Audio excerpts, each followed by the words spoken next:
आज का हमारा टॉपिक रहेगा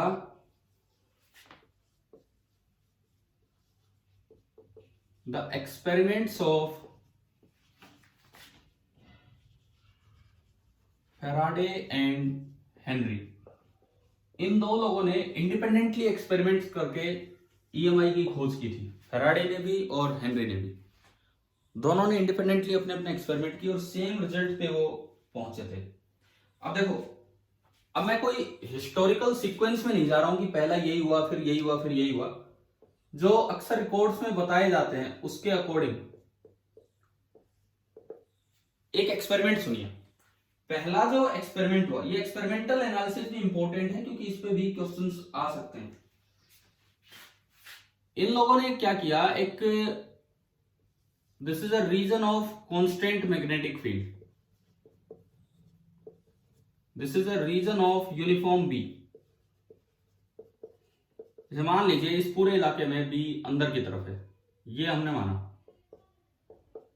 इस पूरे इलाके में बी अंदर की तरफ है, इस तरह से। फिर इन्होंने क्या किया, एक लूप लिया जिसमें कोई बैटरी नहीं लगी थी। ये मैं ब्लू कलर से दिखा रहा हूं, ये कोई लूप है, बस एक ये रेजिस्टेंस है इसका R. This is a conducting loop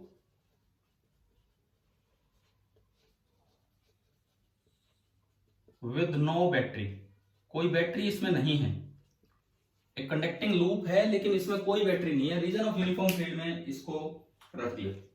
फिर इन्होंने क्या किया, इसको आगे की तरफ खींचा विद स्पीड v। इसको आगे की तरफ खींचना स्टार्ट किया विद स्पीड v।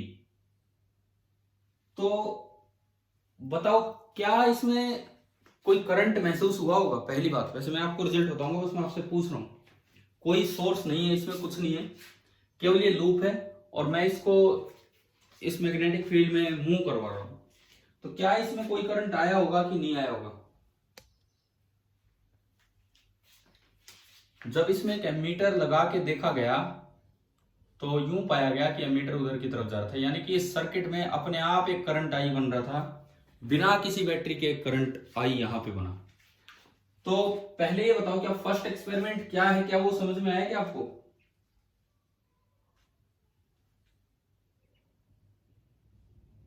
हाँ जी बोलिए, थोड़ा आंसर दीजिए। पहले एक्सपेरिमेंट में क्या हुआ, क्या ये बात समझ में आ रही है? हमने एक कंडक्टिंग लूप लिया, कुछ भी उसकी रेजिस्टेंस होगी, उसमें कोई सोर्स नहीं है। हमने उसको राइट की तरफ मूव किया इस तरह से कि ये इसको यूं मूव करते हुए जा रहा है यूनिफॉर्म मैग्नेटिक फील्ड में। तो यूं पाया गया कि इसमें एक करंट फ्लो करता है इस डायरेक्शन में। अब बताओ क्या पॉसिबल रीजन हुआ होगा? What might be the possible reason?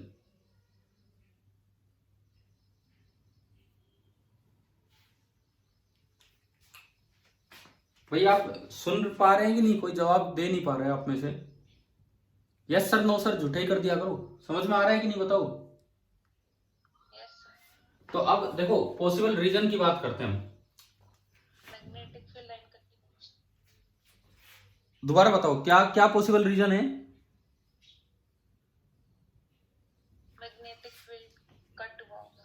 Magnetic field cut होने से होगा क्या? मतलब अगर हमें देखो, हम तब की बात कर रहे हैं जब ईएमआई का नहीं पता था, इलेक्ट्रोमैग्नेटिक इंडक्शन का नहीं पता था, ये तो बाद में रूल्स निकाले गए।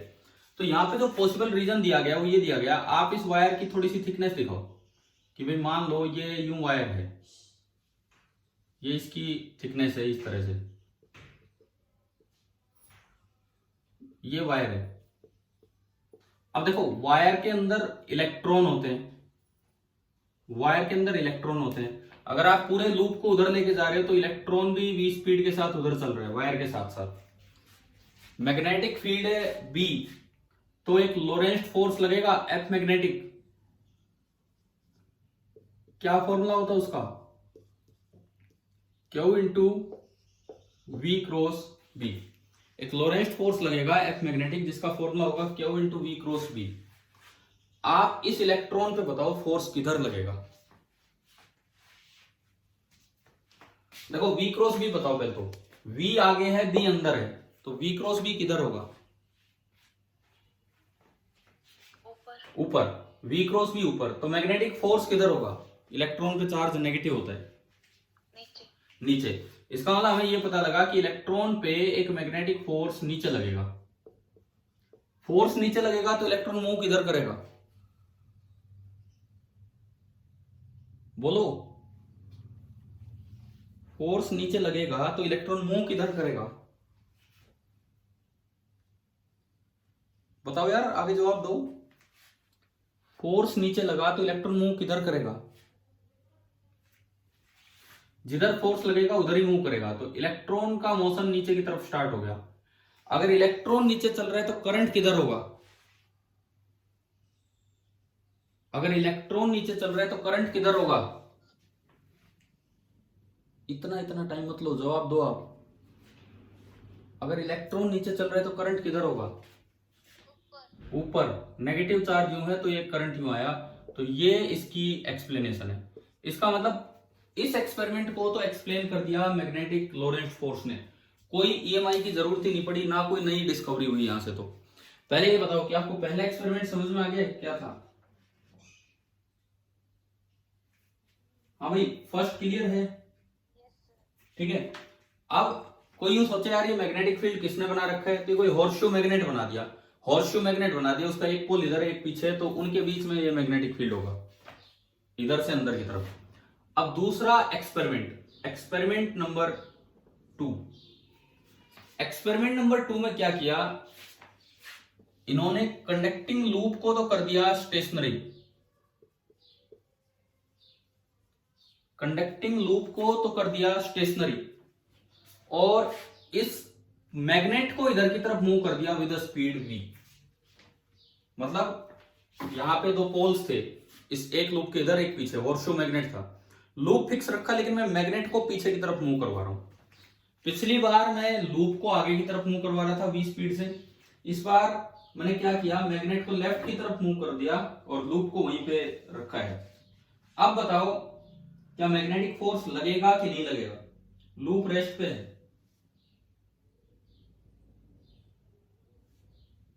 भाई अगर लूप रेस्ट पे है तो इलेक्ट्रॉन की स्पीड कितनी हुई, पिछली बार तो लूप चल रहा था उसके साथ साथ इलेक्ट्रॉन चल रहा था। इस बार लूप रेस्ट पे है तो इलेक्ट्रॉन की नेट वेलोसिटी तो जीरो ही होगी, ऑलमोस्ट इलेक्ट्रॉन यहां रेस्ट पे होगा। अब वेलोसिटी जीरो होगी इलेक्ट्रॉन की क्योंकि लूप नहीं चल रहा है, तो एफ मैग्नेटिक स्पीड जीरो होने की वजह से एफ मैग्नेटिक कितना हो जाएगा, जीरो हो जाएगा। तो अभी बताओ क्या अभी करंट मिलेगा कि नहीं मिलेगा, बताइए। क्या अभी करंट मिलेगा कि नहीं मिलेगा। देखो आप इन एक्सपेरिमेंट्स को ढंग से समझते चलो। पिछला एक्सपेरिमेंट हुआ, मैग्नेटिक फील्ड था, लूप की वायर मोशन में है तो इलेक्ट्रॉन भी मोशन में है, स्पीड भी है, मैग्नेटिक फील्ड भी है, तो उस पर मैग्नेटिक फोर्स लगा और उस वजह से करंट आया। इस बार लूप रेस्ट पे है तो इलेक्ट्रॉन रेस्ट पे है। इलेक्ट्रॉन रेस्ट पे है तो चाहे आप कैसा ही मैग्नेटिक फील्ड लगा लो उस पर मैग्नेटिक फोर्स तो जीरो होगा। तो अभी बताओ क्या करंट मिला होगा कि नहीं मिला होगा इस एक्सपेरिमेंट में, सेकेंड एक्सपेरिमेंट में। देखो आप इतना टाइम जवाब देने में मत लीजिए, क्लास इतनी देर की होती है जिसमें आधा टाइम यूं चला जाता है। बताओ आप एक्सपेरिमेंट नंबर 2 समझ में आ रहा है कि क्या फर्क है पहले और दूसरे में।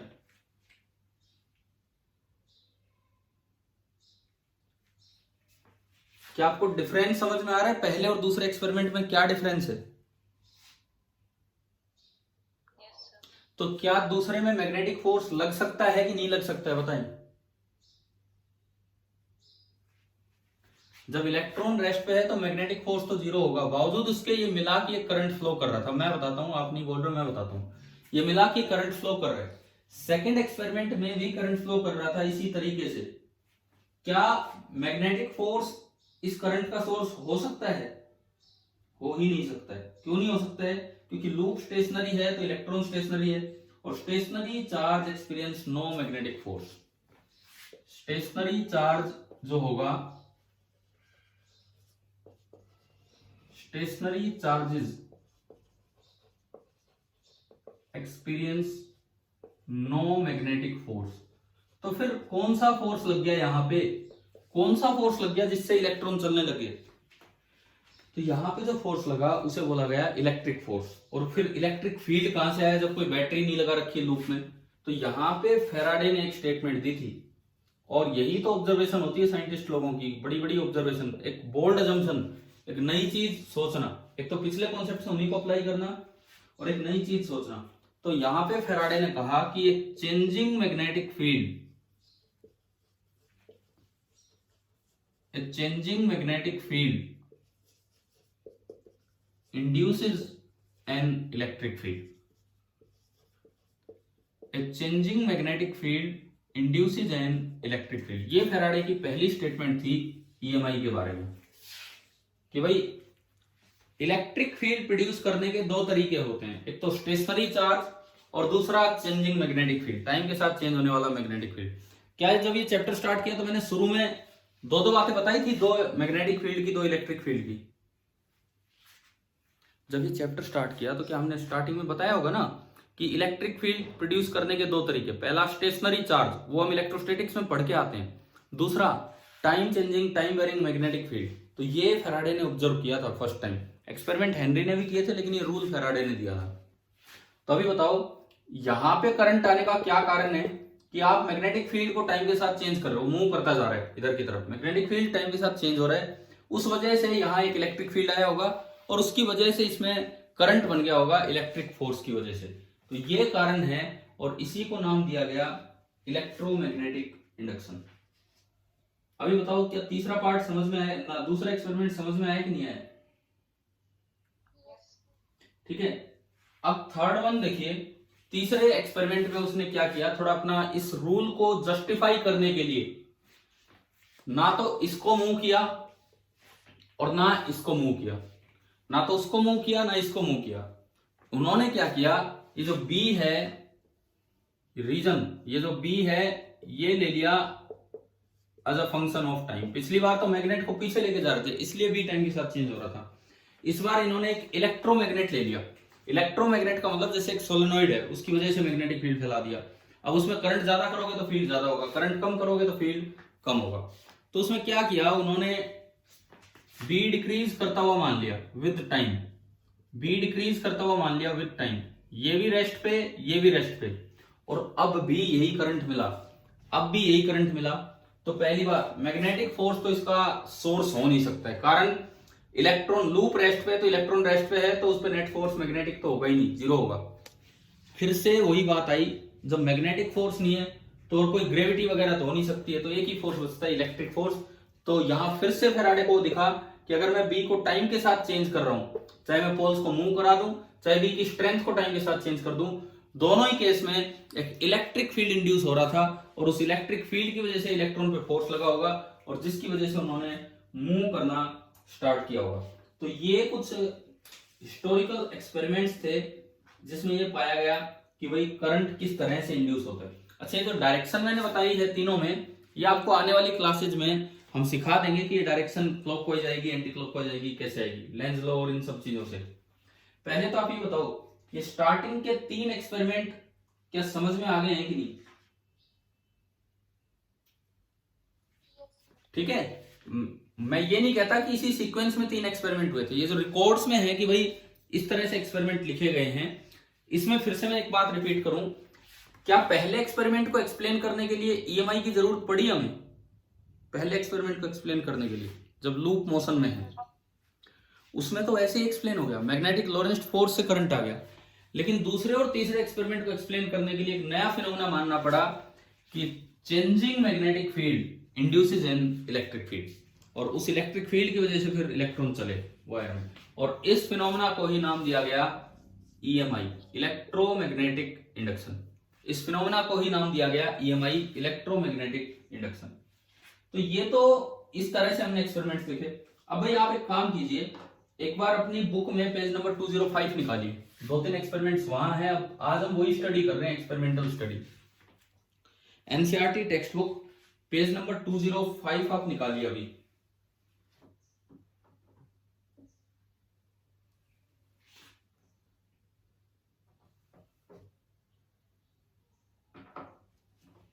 हाँ जी, मिल गया? पेज खोल लिया ना आपने पेज?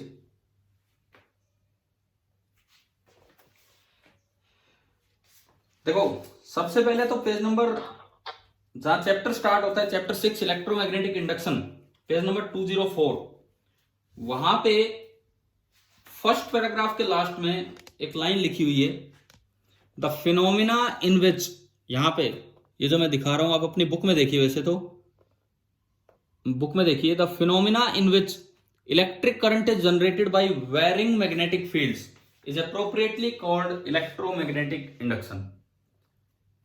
मिली ना ये लाइन, इसको अंडरलाइन कर लेना। इलेक्ट्रोस्टैटिक इंडक्शन क्या होता है, ये तो इलेक्ट्रोमैग्नेटिक इंडक्शन है। इलेक्ट्रोस्टैटिक इंडक्शन क्या होता है? इलेक्ट्रोस्टैटिक इंडक्शन वो इंडक्शन है जो कभी हमने चैप्टर 1 में पढ़ा था, मेथड्स ऑफ चार्जिंग के दौरान। ध्यान आ गया होगा। आप किसी बॉडी के सामने दूसरी चार्ज बॉडी लेके आते हो तो इंड्यूस चार्ज हो जाता है capital Q into 1 minus 1/k। पढ़ा रखा है ना ये पार्ट। ये जो इंडक्शन होता है दिस इज इलेक्ट्रोस्टैटिक इंडक्शन। और अब जो हम इस चैप्टर में पढ़ेंगे दैट इज इलेक्ट्रोमैग्नेटिक इंडक्शन। अब पेज नंबर 205 पे जहां एक्सपेरिमेंट स्टार्ट होते हैं 6.2, उससे ऊपर एक लाइन लिखी हुई है, the pioneering experiments of Faraday and Henry have led directly to the development of modern day generator and transformer. इस चैप्टर में और अगले चैप्टर में, एसी वाले में, हमें दो इंपॉर्टेंट डिवाइसेस पढ़ने होंगे, जनरेटर और ट्रांसफार्मर। दरअसल अगर ईएमआई नहीं होता तो ना जनरेटर बनते ना ट्रांसफार्मर बनते, और उन्हीं की वजह से आज बिजली बन के हमारे घर तक सफल तरीके से पहुंच रही है। ये सब इसी की वजह से है। तो हम ये स्टार्ट करते हैं experiments of Faraday and Henry. इन्होंने भी 3 एक्सपेरिमेंट दिए हैं, इन्होंने भी टोटल 3 ही एक्सपेरिमेंट दिए हैं, तो हम वो तीनों देखते हैं। सबसे पहले एक्सपेरिमेंट 6.1। क्या कह रहे हो?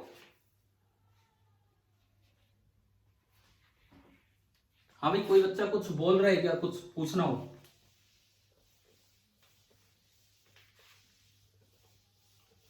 एक्सपेरिमेंट 6.1 देखते हैं सबसे पहले, जो इस बुक का पहला एक्सपेरिमेंट दिया है इन्होंने दिया कि एक कॉइल ली और उसमें प्रॉपरली गैल्वेनोमीटर लगा दिया।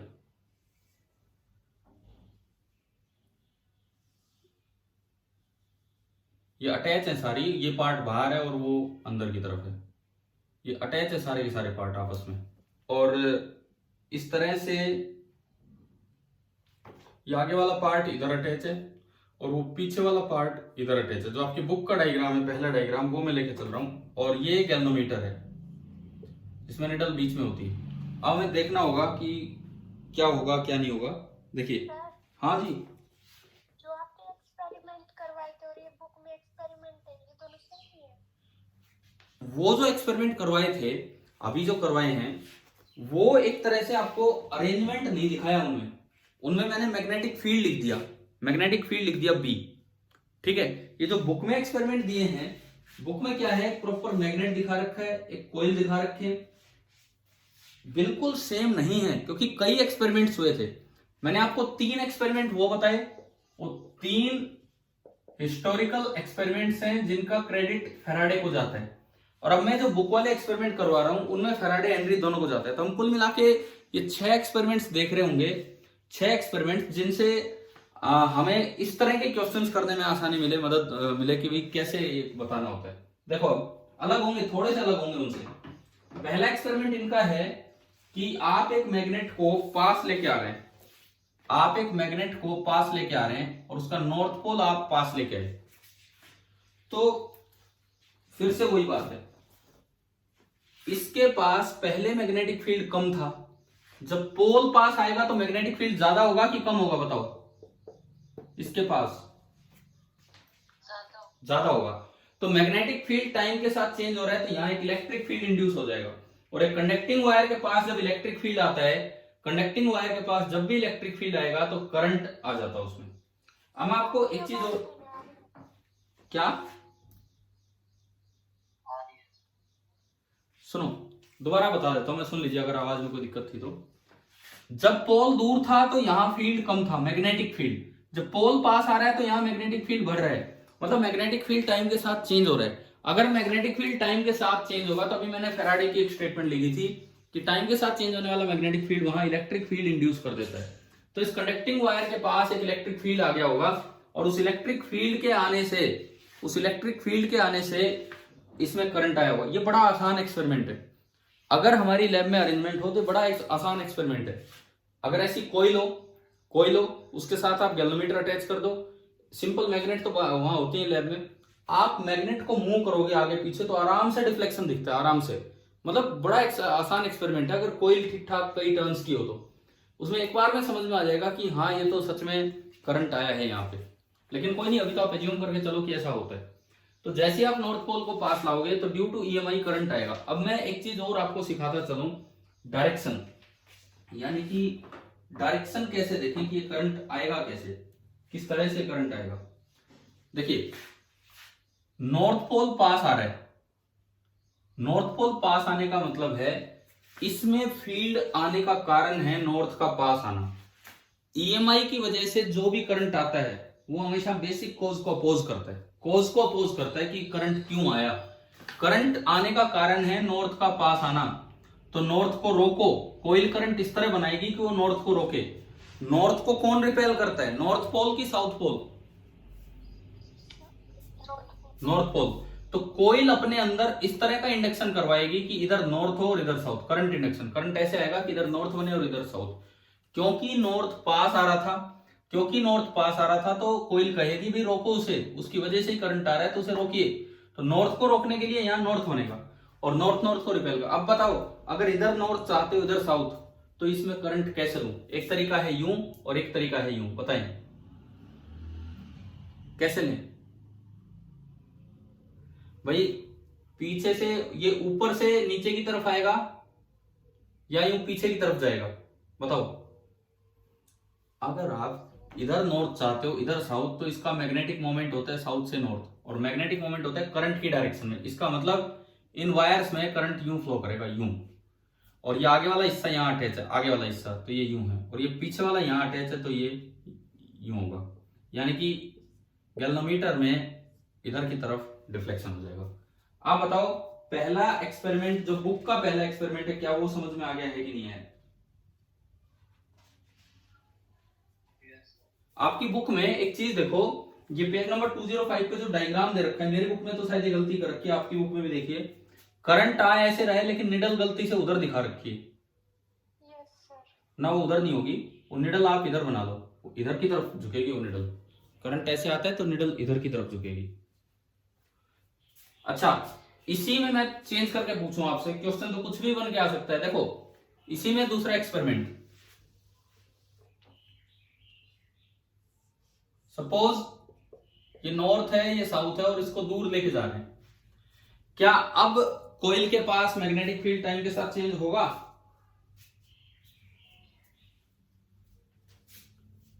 क्या अभी कोइल के पास मैग्नेटिक फील्ड टाइम के साथ चेंज होगा कि नहीं होगा? बिल्कुल होगा, डेफिनेटली होगा। दूर जा रहे हैं तो फील्ड कम होगा कि ज्यादा होगा? कम होगा। तो फिर से करंट आएगा, क्योंकि टाइम के साथ जब भी मैग्नेटिक फील्ड चेंज होगा तो वहां पे इलेक्ट्रिक फील्ड इंड्यूस होता है, फिर से करंट आएगा। लेकिन कैसे आएगा?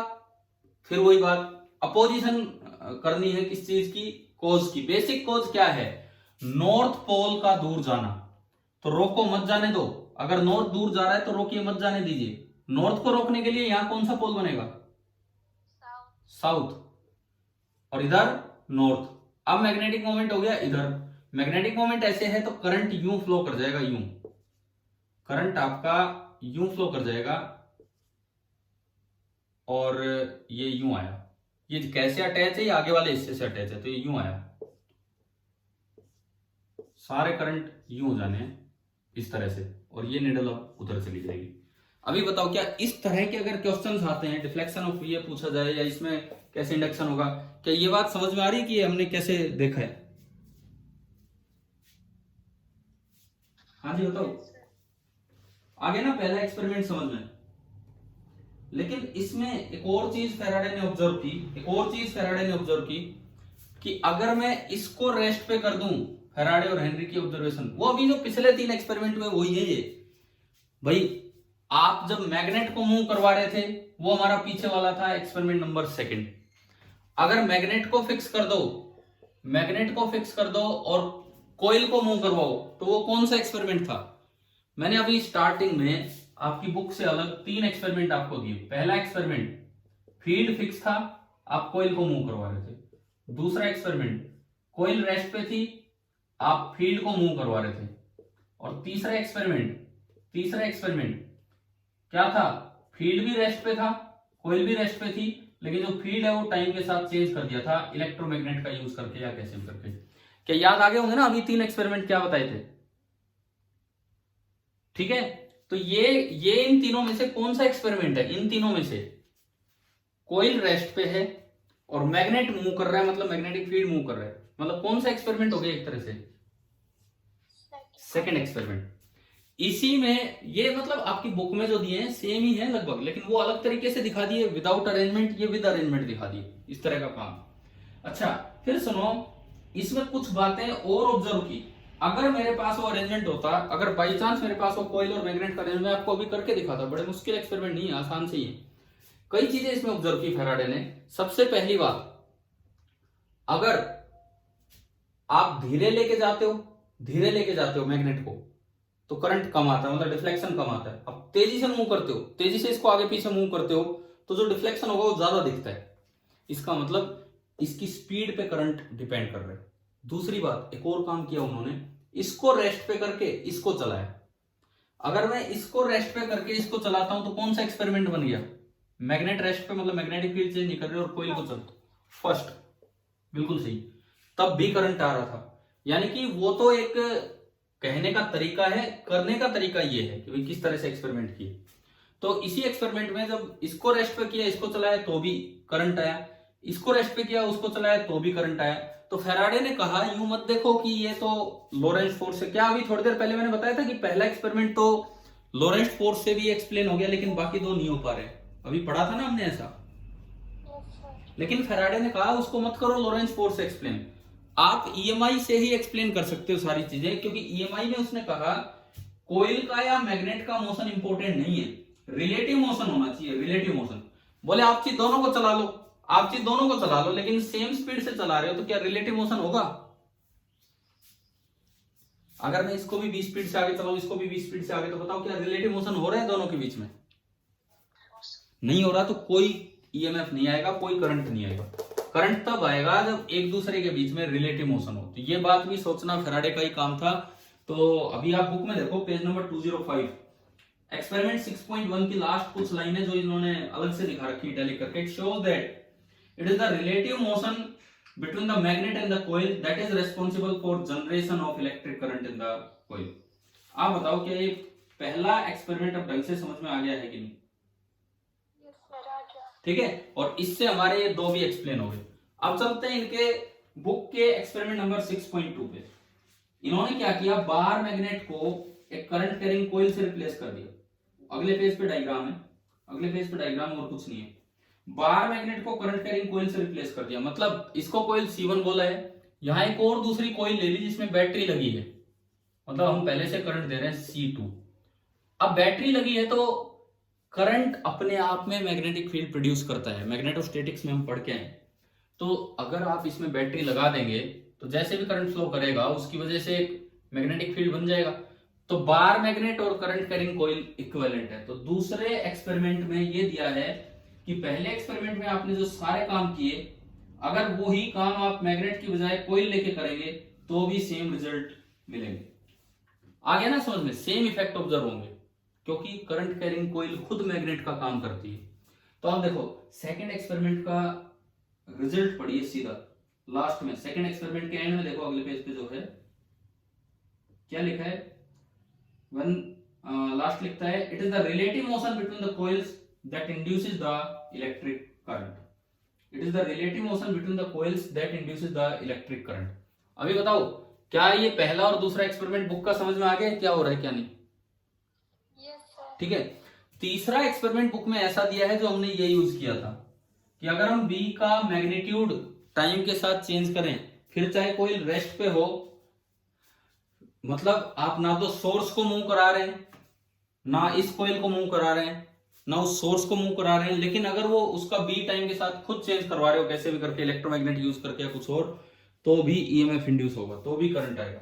तीसरे एक्सपेरिमेंट में देखिए क्या है, ये यार ये सीधे सीधे क्वेश्चन बन के आ सकते हैं इस तरह की चीजें। तीसरे एक्सपेरिमेंट में देखिए क्या चीज है कि एक कॉइल ली इन्होंने, मैं एक सिंगल टर्म दिखा देता हूं, बस एक सिंगल टर्म की कॉइल दिखा रहा हूं C1, और इस तरह से दिखाइए कि ये वाला हिस्सा तो इधर अटैच है और ये आपको पहचानना होगा क्वेश्चन में, ये वाला हिस्सा इधर अटैच है, जिस तरह से उन्होंने कॉइल दिखाई है, और नीचे अटैच है गैल्वेनोमीटर। अरे बुक खोल रखी है सभी ने?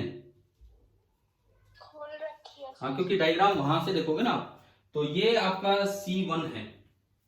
उसके बाद ये एनसीईआरटी पेज नंबर 206 पे है, ये जो मैं करवा रहा हूं अभी।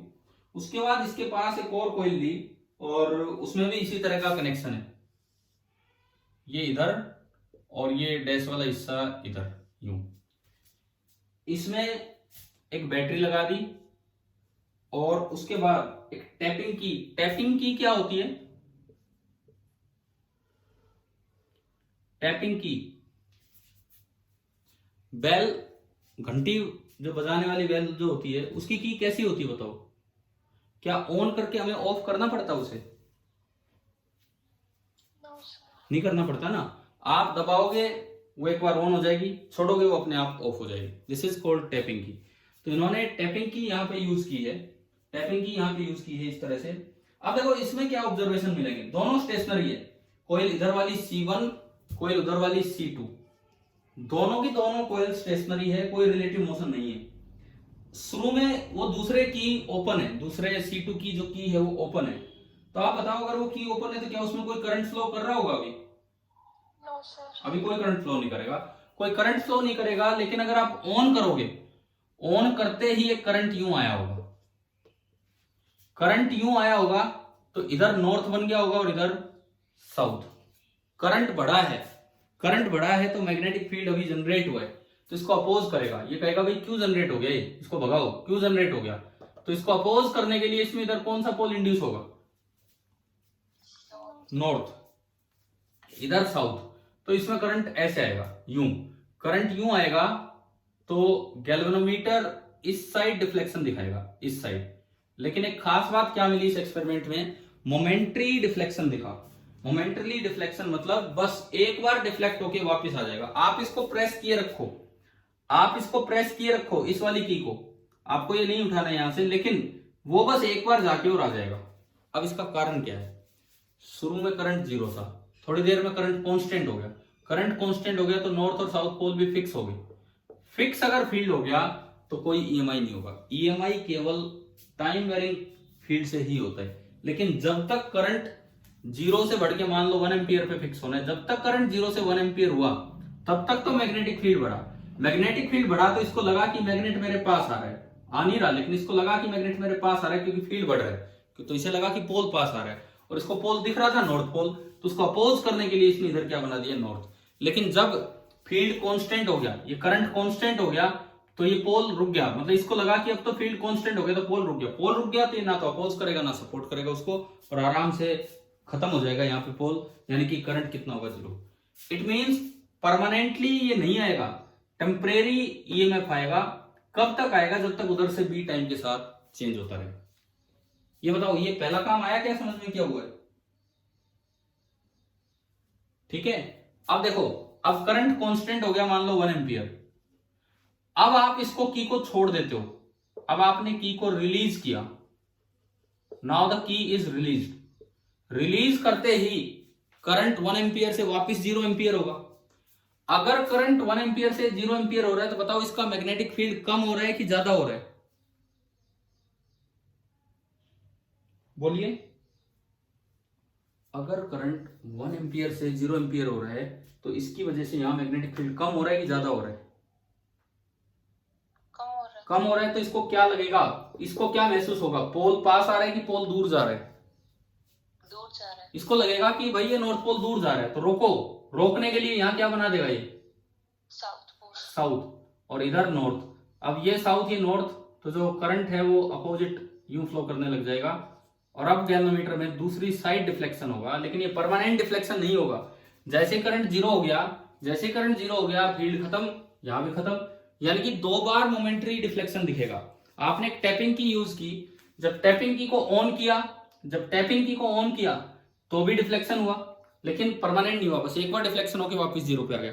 फिर दोबारा जब टैपिंग की को ऑफ किया तो भी डिफ्लेक्शन हुआ, लेकिन एक बार डिफ्लेक्शन होके वापस से अपनी जगह आ गया। तो आप ये बताओ, ये कुछ एक्सपेरिमेंट्स जो दिए हैं, क्या ये आपको समझ में आए कि नहीं आए? Yes sir. ठीक है, अब देखो इतना कुछ होने के बाद अब बात आती है कि डिफ्लेक्शन अगर कम दिख रहा हो तो हम कैसे देखें। तो आप एक्सपेरिमेंट नंबर 6.3 की लास्ट लाइन पढ़िए, जो आपकी बुक में दिया है लास्ट में। It is also observe that the deflection increases dramatically when an iron rod is inserted into the coil along their axis। ये कहता है कि अगर मैं कोयल के अंदर आयरन रॉड डाल रहा हूं तो उससे डिफ्लेक्शन बढ़ रहा था। इन चीजों से ही फैराडे अपने रूल की तरफ पहुंचे थे। इन्होंने ये देखा, पहली चीज ऑब्जर्व की, अगर बी टाइम के साथ चेंज हो रहा है, अगर बी टाइम के साथ चेंज हो रहा है तो ईएमएफ इंड्यूस हो रहा है, मतलब करंट आ रहा है। दूसरी चीज, एक और बात इन्होंने देखी, अगर आप मैग्नेटिक फील्ड बढ़ा दो, कैसे बढ़ा दें? मैग्नेटिक फील्ड पहले तो कमजोर था और वो टाइम के साथ चेंज हो रहा था, और अब एक स्ट्रॉन्ग फील्ड है, वो टाइम के साथ चेंज हो तो यहां कम ईएमएफ इंड्यूस होगा, और अगर स्ट्रॉन्ग फील्ड टाइम के साथ चेंज हो तो ज्यादा ईएमएफ इंड्यूस होगा। फील्ड बढ़ाने का तरीका होता है, कोई सोलेनोइड में आप आयरन रॉड डाल दो। देखो वैसे सोलेनोइड के अंदर बी होता है म्यू नॉट एन आई, लेकिन एक रॉड डालने के बाद हो जाता है mu naught into mu r into N I. एक रोड डालने के बाद हो जाता है mu naught into mu r into N I. तो आप एक आयरन रोड डाल दीजिए तो उससे बी स्ट्रॉन्ग हो गया, और अब अगर आप इसको पास लेके आते हैं तो वो स्ट्रॉन्ग भी टाइम के साथ चेंज होगा तो ईएमएफ ज्यादा होगा। तो ये बात भी आप ध्यान रखें कि अगर आपको ज्यादा डिफ्लेक्शन देखना है, ज्यादा करंट चाहिए, तो जो बी टाइम के साथ चेंज हो रहा है उसको पहले स्ट्रॉन्ग कर लो और फिर टाइम के साथ चेंज करो, by using a strong electromagnet या कोई आयरन रोड डाल के, या इन सभी तरीकों से। चलो ये बताओ, यहां तक आया कि नहीं आया समझ में? ये एक्सपेरिमेंटल स्टडी, हमें एक्सपेरिमेंटल स्टडी क्लियर हुई कुछ थोड़ी बहुत? ठीक है, अब सुनो, बुक में अगला टॉपिक है मैग्नेटिक फ्लक्स, वो मैं आपको पढ़ा चुका। मैग्नेटिक फ्लक्स मैं आपको पढ़ा चुका पिछली क्लास में। फैराडे लॉ ऑफ इंडक्शन, उस पर अभी आएंगे कि फैराडे का फ्लक्स रूल की टर्म्स में उसने दिया था। आप अब पेज नंबर 208 पे आओ और एग्जांपल 6.1। अभी के लिए आप इस पे आइए, page number 208, example sold example 6.1। एक अच्छा क्वेश्चन है, देखिए, कंसीडर एक्सपेरिमेंट 6.2a। 6.2a, फिर ये कहता है इसमें ए पार्ट, तो सॉरी, कंसीडर एक्सपेरिमेंट 6.2, ए भी तो आगे क्वेश्चन है। 6.2 कौन सा एक्सपेरिमेंट था? अभी 6.2 वो एक्सपेरिमेंट था जिसमें एक कोयल रेस्ट पे थी और दूसरी कोयल को आप पहले की तरफ मूव करवा रहे थे। आपका जो एक्सपेरिमेंट 6.2 था, दो कोयल्स थी, तो कोयल्स थी इस तरह से, कोई की वगैरह यूज नहीं की थी, डायरेक्ट ये कनेक्टेड था, मतलब मैग्नेटिक फील्ड फैला रखा था। ये वाली कोयल रेस्ट पे थी और इस कोयल को आप इसकी तरफ मूव करवा रहे थे। ये था आपका एक्सपेरिमेंट 6.2। अब ये इसमें कहता है, क्वेश्चन कहा गया इसमें, ये कहता है a part, what would you do to obtain a large deflection in the galvanometer? What would you do to obtain a large deflection in the galvanometer? तो भाई कैसे लार्ज डिफ्लेक्शन कैसे करें? देखो, तीन तरीके बुक ने बताए हैं अपने आंसर में। अगर आप इसमें लार्ज डिफ्लेक्शन चाहते हो तो पहली बात, आपको इसमें कुछ नहीं करना है, इस जनरेटर को स्ट्रॉन्ग करना है। ये जो फील्ड जनरेट कर रहा है इसको स्ट्रॉन्ग करना है। तो या तो आप करंट बढ़ा दो, अगर आप यहां लार्ज मैग्नेटिक फील्ड चाहते हैं, सॉरी दोबारा कहता हूं, लार्ज डिफ्लेक्शन चाहते हैं, तो इसकी वजह से जो फील्ड टाइम के साथ चेंज हो रहा है उस बी को स्ट्रॉन्ग कर दो। बी को स्ट्रॉन्ग करने के दो तीन तरीके क्या हैं? इसका जो बी है उसको स्ट्रॉन्ग करना है तो उसके दो तीन तरीके, या तो आप ये स्ट्रॉन्ग बैटरी यूज कर लो, स्ट्रॉन्ग बैटरी यूज करेंगे तो करंट स्ट्रॉन्ग होगा, करंट स्ट्रॉन्ग होगा तो उससे बी अपने आप बढ़ेगा, या फिर इसके अंदर आयरन कोर डाल दो। आयरन कोर डालने से बी बढ़ जाता है, आयरन कोर डालने से सोलेनोइड का बी इंक्रीज हो जाता है और वो हो जाएगा mu naught mu r N I. और तीसरा तरीका, अगर आपके पास आयरन कोर नहीं है या स्ट्रॉन्ग बैटरी नहीं है, तो आप जब इसको मूव करवा रहे थे, मैंने बताया था अगर आप मैग्नेट लेते हैं उसको तेजी से ले जाते तो डिफ्लेक्शन ज्यादा होता, और धीरे लेके जाते तो डिफ्लेक्शन हल्का होता। बताओ ये पता है कि नहीं हमें? अभी अभी देखा था हमने। Yes sir. तो इसमें स्ट्रॉन्ग डिफ्लेक्शन लाने के 3 तरीके। पहला तरीका, बैटरी स्ट्रॉन्ग कर लो जिससे इसका फील्ड बढ़ जाए। दूसरा तरीका, क्यों बढ़ेगा फील्ड? करंट बढ़ेगा। दूसरा तरीका कि यहाँ पे आयरन कोर डाल दो जिससे इसका फील्ड बढ़ जाए। तीसरा तरीका, इसको तेजी से मूव कराओ, उससे भी फील्ड बढ़ रहा था, उससे भी इलेक्ट्रिक फील्ड जो इंड्यूस हो रहा था वो बढ़ रहा था और उससे डिफ्लेक्शन ज्यादा होगा। बताओ, ये पहला क्वेश्चन आ गया आपको समझ में, जो पहली 2-3 बातें, ठीक है। अब बी पार्ट कहता है, how would you demonstrate the presence of an induced current in the absence of galvanometer. अगर आपके पास गैल्वेनोमीटर नहीं है, तो आप किस तरह से आप इस चीज को दिखाते कि हाँ सच में करंट आया है। क्या मैं ऐसे वायर को पकड़ दूं क्या? हाँ भाई, करंट देखने के लिए बताओ, वायर पकड़ दूं कि करंट आया कि नहीं आया? क्यों? उसमें क्या नुकसान है? उसमें क्या नुकसान अगर मैं ऐसे चेक करता हूं कि करंट आया कि नहीं आया? तो बताओ, एक बार आप जवाब दो। अगर मैं ऐसे चेक करूं इस वायर को पकड़ के कि उसको मूव करा के करंट आया कि नहीं आया, तो उसमें नुकसान क्या है? क्यों नहीं देखना चाहिए हमें ऐसे?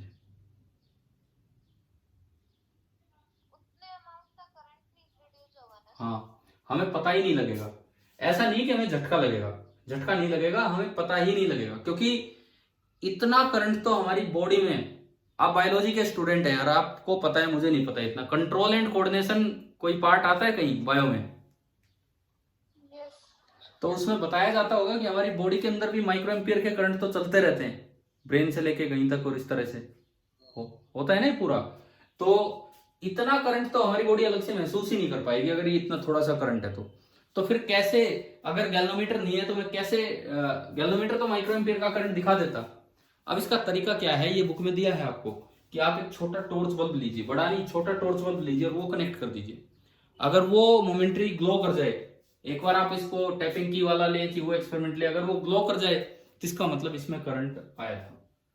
और खाली इसी एक्सपेरिमेंट में नहीं, जब भी बच्चे कोई प्रोजेक्ट बनाते हैं, कोई छोटा एक्सपेरिमेंट करते हैं, तो उसमें होता क्या है, हमेशा करंट आया कि नहीं आया वो दिखाने के लिए टॉर्च बल्ब का ही यूज कर लिया जाता है। बिकॉज और किसी तरह से आप शो नहीं कर पाते कि भाई ये करंट आया भी है। या तो गैल्वेनोमीटर, अब गैल्वेनोमीटर मान लो आप प्रोजेक्ट दिखा रहे हैं एक किसी ऐसी जगह पे जहां पे एक नॉन टेक्निकल आदमी आपका जज बन के आया है, नॉन टेक्निकल आदमी, वो गैल्वेनोमीटर नहीं देखेगा, लेकिन अगर बल्ब जला है तो जरूर उसे देखेगा। अगर बल्ब जला है तो जरूर उसे देखेगा कि किस तरह से। जैसे देखो, एक छोटी सी चीज मैं आपको दिखाता हूं।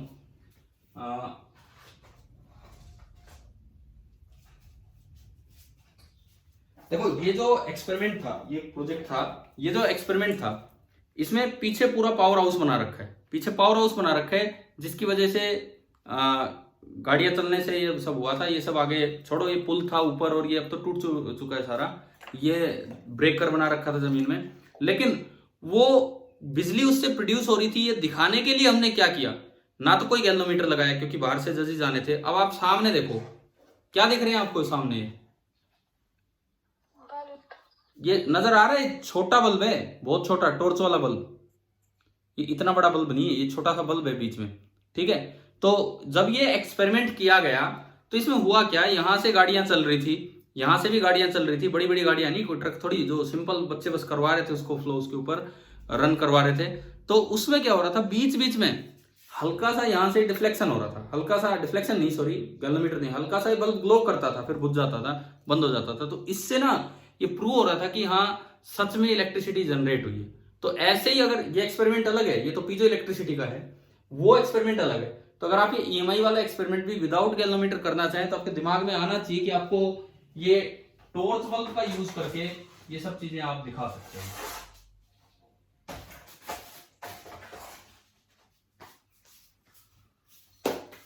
अब देखिए, ये जो एक्सपेरिमेंटल स्टडी थी, इस दूसरे क्वेश्चन के लास्ट में ये लिखता है, in experimental physics one must learn to innovate. Michael Faraday, who is ranked as one of the best experimentalists ever, was legendary for his innovative skills. पहले भी शायद हमने कभी डिस्कस किया हो या नहीं किया हो, माइकल फेराडे जो हैं वो सबसे अच्छे एक्सपेरिमेंटल फिजिसिस्ट माने जाते हैं, क्योंकि आपको शायद पता होगा उनकी कोई फॉर्मल एजुकेशन नहीं हुई है, जैसे आप पढ़े हैं, हम पढ़े हैं, इस तरह से उनकी कोई स्कूल एजुकेशन या फॉर्मल एजुकेशन नहीं हुई है। अपने दम पे उन्होंने किताबें पढ़ पढ़ के और एक्सपेरिमेंट कर करके इतने नाम कमाए, इतनी नई चीजें बताई है। तो इस तरह का जो क्वेश्चन है ये बिल्कुल आ सकता है यहाँ पे। जब ईएमआई स्टार्ट होता है चैप्टर, न्यूमेरिकल की बजाय पहले हमें एक्सपेरिमेंटल स्टडी पे भी ध्यान देना चाहिए, क्योंकि इन पे सवाल बन के आते रहते हैं। अब देखो इस चैप्टर के अब आगे रूल स्टार्ट होने हैं। अभी तक हमने 3 बातें पढ़ ली। आरएलडीसी सर्किट सबसे पहली चीज हमने पढ़ी कि आरएलडीसी सर्किट होता क्या है। आप बताओ क्या उसमें इंडक्टर के सीरीज और पैरेलल कॉम्बिनेशन पढ़ा दिए मैंने आपको? इंडक्टर के सीरीज और पैरेलल, अगर वो उनके फॉर्मूले रेजिस्टेंस की तरह होते हैं कि कैपेसिटेंस की तरह होते हैं इंडक्टर में? रेजिस्टेंस की तरह। हाँ, रेजिस्टेंस की तरह। और बिल्कुल just after connection inductor short करना होता है कि ओपन करना होता है डीसी में? जस्ट आफ्टर कनेक्शन बोलो। शॉर्ट। ट्रांजिएंट स्टेट में करंट बढ़ेगा कि कम होगा? ट्रांजिएंट स्टेट में इंडक्टर के पास एक्सपोनेंशियली इंक्रीज करता है, क्योंकि शुरू में वो ओपन रहता है, कोई करंट नहीं रहता। और स्टेडी स्टेट पे इंडक्टर को करना होता है शॉर्ट। तो एक तो हम ये वाला पार्ट पढ़ चुके। दूसरी जो क्लास हुई हमारी, मतलब सेकंड पार्ट, वो पढ़ा हमने मैग्नेटिक फ्लक्स। मैग्नेटिक फ्लक्स का डायमेंशनल फॉर्मूला बच्चों की जुबान पे सीधा होना चाहिए, बिकॉज ये एक बड़ा कॉमन सा क्वेश्चन है। तो उसको याद करने के लिए मैंने आपको एक सीधा तरीका बताया था मैग्नेटिक फ्लक्स का फॉर्मूला याद करने के लिए, कि वैसे तो इसकी यूनिट है वेबर, लेकिन मैग्नेटिक फ्लक्स का डायमेंशनल फॉर्मूला बनाने के लिए आपको कौन सी यूनिट याद रखनी चाहिए जिससे डायरेक्ट लिखा जाए? बोलो। जूल पर एम्पियर। बताया था कि नहीं ये? तो जूल पर एम्पियर से एक बार में उसका सीधा डायमेंशनल फॉर्मूला लिखा जाता है ml2t-2 एंड a-1, डायरेक्ट ही लिखा जाता है। फिर जो आज तीसरी क्लास हुई वो हुई है experiments of Faraday and Henry. ज्यादा क्रेडिट फेराडे को जाता है क्योंकि उन्होंने रूल बना के दिए, लेकिन एक्सपेरिमेंट हेनरी ने भी किए थे। और इसीलिए इंडक्टेंस की जो यूनिट है, इंडक्टेंस की यूनिट क्या पढ़ी थी हमने? SI unit of inductance. Inductance की एसआई यूनिट क्या थी बताएं?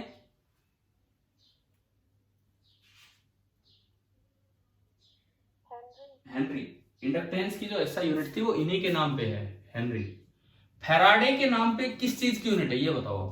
फेराडे के नाम पे किस चीज की यूनिट है? कौन सी फिजिकल क्वांटिटी है जिसकी यूनिट फेराडे है?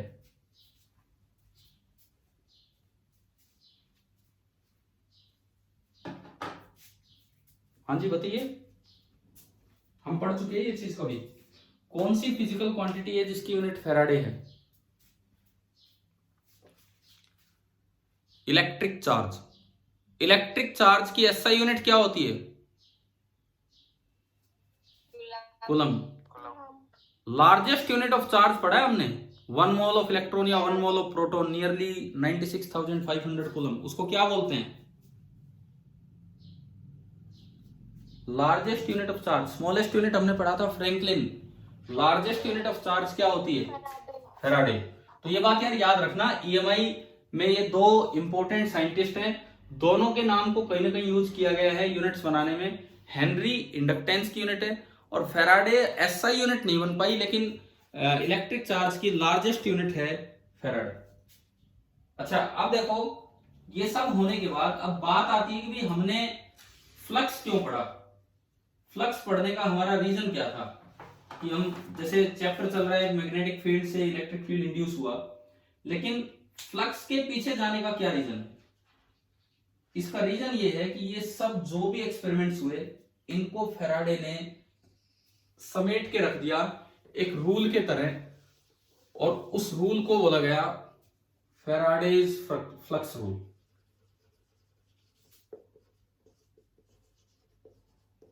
और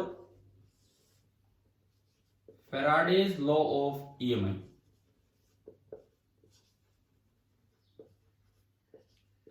फेराडे ने एक चीज ऑब्जर्व की कि भाई कभी बी को कांस्टेंट रख रहा हूं मैं, बी को कांस्टेंट रख रहा हूं तब भी करंट आ रहे हैं, अगर केवल कोयल को मूव करवा रहे हैं। बी को कांस्टेंट रखा केवल कोयल को, तो ऐसा भी नहीं हो रहा कि भाई मैं हर बार यही कहूं बच्चों को कि भाई टाइम के साथ चेंज होने वाला मैग्नेटिक फील्ड ही इलेक्ट्रिक फील्ड देगा, क्योंकि बी कांस्टेंट है, उससे भी करंट इंड्यूस हो गया। तो एक ऐसा कोई कॉमन रूल बने जिससे हमारी समझ में आए कि भाई किस तरह से कितना ईएमएफ इंड्यूस होगा।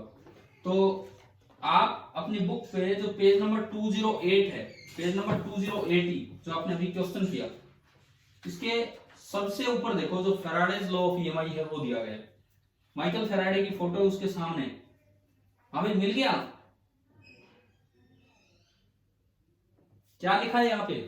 The magnitude of induced EMF in a circuit is equal to the time rate of change of magnetic field flux through the circuit. ये जो फैराडे का लॉ है ये इस तरह से दिया गया। ई ये इलेक्ट्रिक फील्ड नहीं है, इलेक्ट्रिक फील्ड नहीं है, ये लूप में कितना ईएमएफ इंड्यूस हुआ वो है। लूप में ईएमएफ कितना इंड्यूस हुआ ये वो है। EMF induce is equal to, अच्छा इसका मैग्नीट्यूड बताएं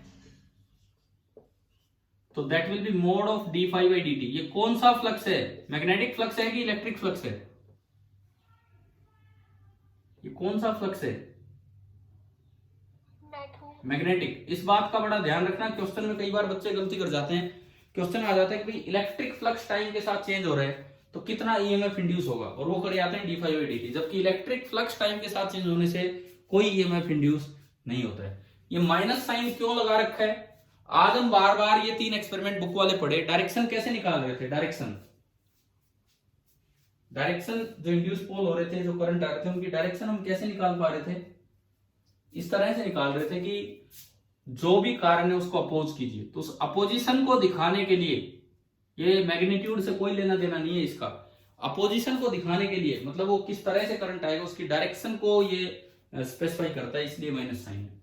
तो अगली क्लास में, अगले लेक्चर में हम ढंग से फैराडेज लॉ ऑफ ईएमआई या फ्लक्स रूल से अपनी क्लास स्टार्ट करेंगे। आज मैंने आपको एक्सपेरिमेंटल पार्ट पूरा पढ़ाया है कि भाई किस तरह के एक्सपेरिमेंट्स हैं और कैसे ईएमआई की डिस्कवरी। आप बताइए यहां तक का पार्ट समझ में आ गया है कि नहीं? Yes sir. ठीक है, यहां से हम रीस्टार्ट करेंगे। आज तो जस्ट एक इंट्रोडक्शन, मतलब ये बताया कि फ्लक्स क्यों पढ़ा है, ये जो मैग्नेटिक फ्लक्स पढ़ के ये क्यों पढ़ा है, क्योंकि ईएमआई को एज अ रूल बताने के लिए फ्लक्स को यूज करना पड़ा, उससे आसानी से चीजें समझ में आ रही थी। ठीक है, बड़ा अच्छा चैप्टर है ये। पीछे जितने आपने चैप्टर पढ़े, इलेक्ट्रोस्टैटिक्स, मैग्नेटोस्टैटिक्स, उन सब से बेटर चैप्टर है, क्योंकि इसमें ही वो चीज यूज हो रही है। आज घर पे जो बिजली आती है जनरेटर की वजह से आती है। घर पे आप कहोगे जनरेटर नहीं ला रखा, तो सरकार ने तो जनरेटर लगा रखे हैं कहीं, उन जनरेटर की वजह से बिजली आ रही है। तो ट्रांसफॉर्मर की वजह से उसका ट्रांसमिशन पॉसिबल है अप और डाउन करके। तो ये सारी चीजें ईएमआई पे बेस्ड हैं। तो बड़ा इंपॉर्टेंट टॉपिक है, और आप मेडिकल स्टूडेंट हैं, आपके लिए इंपॉर्टेंस इतनी है कि अपने जो सिलेक्शन चाहिए आपको एमबीबीएस में या नीट के थ्रू, उसके लिए एक न्यूमेरिकल की तरह या जो भी पार्ट है वहां पे। लेकिन अगर नॉन मेडिकल स्टूडेंट्स होते हैं तो उनके लिए तो इतना इंपॉर्टेंट पार्ट है कि आगे की फिजिक्स जब वो पढ़ते हैं तो उसमें बहुत भारी योगदान है इस ईएमआई का। बड़ा इंपॉर्टेंट टॉपिक रहेगा। चलिए ठीक है, आगे हम कल कंटिन्यू करते हैं। Thank you.